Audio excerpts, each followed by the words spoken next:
दोस्तों, हमारे बुंदेलखंड की खासकर दमोह शहर की एक बड़ी ही मशहूर कहावत है और कुछ इलाकों के बारे में कही जाती है। हमारे बूढ़े बुजुर्ग कहते हैं कि ना जिंदा दो ना मरी लो।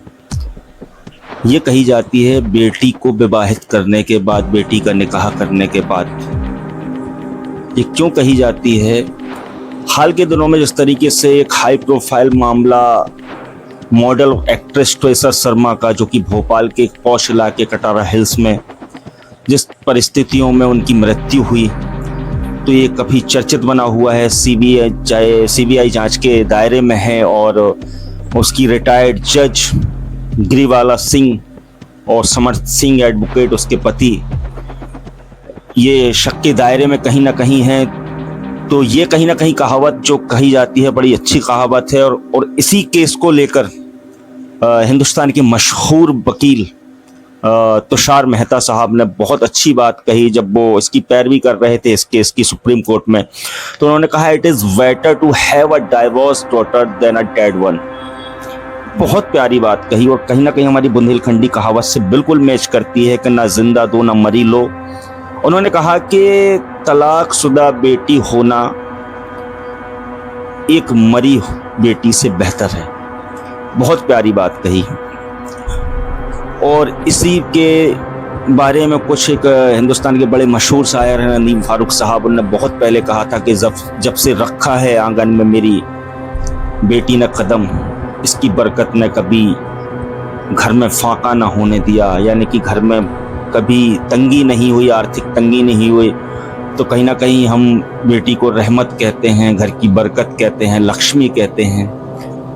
लेकिन हमें उनके लिए रिश्ते भी अच्छे चुनना चाहिए। कहीं ना कहीं अगर देखा जाए इस केस में, तो ट्रेसा शर्मा की माँ की और ट्रेसा शर्मा की जो व्हाट्सएप कथित चैट वायरल है इस वक्त, जिसमें वो कह रही है कि हमें यहाँ पर प्रताड़ित किया जाता है ससुराल के लोगों के द्वारा, पति समर्थ और जज रही उसकी सास गिरिवाला सिंह के द्वारा। और कहीं ना कहीं उनने इस चीज़ को नज़रअंदाज किया और वही उसकी मौत का कारण भी बना।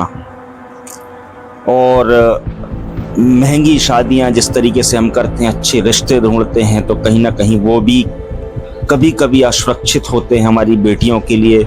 इसी पर नदीम साहब ने एक और शानदार शेर कहा था कि मकान बेचकर बेटी की शादी मत करना, निकाह करके बेटी को मकान दे देना। बड़ी प्यारी बात कही थी। तो ज़रूरी नहीं कि अगर आप एक पिता हैं, माँ बाप हैं एक बेटी के, और ससुराल में किस तरीके से उसके साथ अत्याचार हो रहा है, वो सहन कर रही है, ये समझना बहुत ज़रूरी है, आवश्यक है। और अगर आप के माँ बाप नहीं हैं इस दुनिया में और आप लड़की के भाई हैं, तो आपका भी ये फ़र्ज़ बनता है कि अपनी बहनों के बारे में हमेशा, मैं यहाँ रिश्तों पर बिल्कुल भी सवाल नहीं कर रहा हूँ, बहुत अच्छे रिश्ते हैं दुनिया में, बहुत सुखी बहनें रह रही होंगी ससुराल में लोगों की, लेकिन कहीं ना कहीं जो प्रताड़ित हैं उनके बारे में आवाज़ उठानी चाहिए और अपनी जिम्मेदारियों को निभाना चाहिए। अगर आप एक बहन के भाई हैं और एक बेटी के माँ बाप हैं, तो इस विषय पर चर्चा करना ज़रूरी था। मैंने सोचा कि इस पर चर्चा की जाए, तो इस पर अपनी कमेंट बॉक्स में राय दीजिए। मिलते हैं किसी एक नई वीडियो में बहुत जल्द। बहुत बहुत शुक्रिया।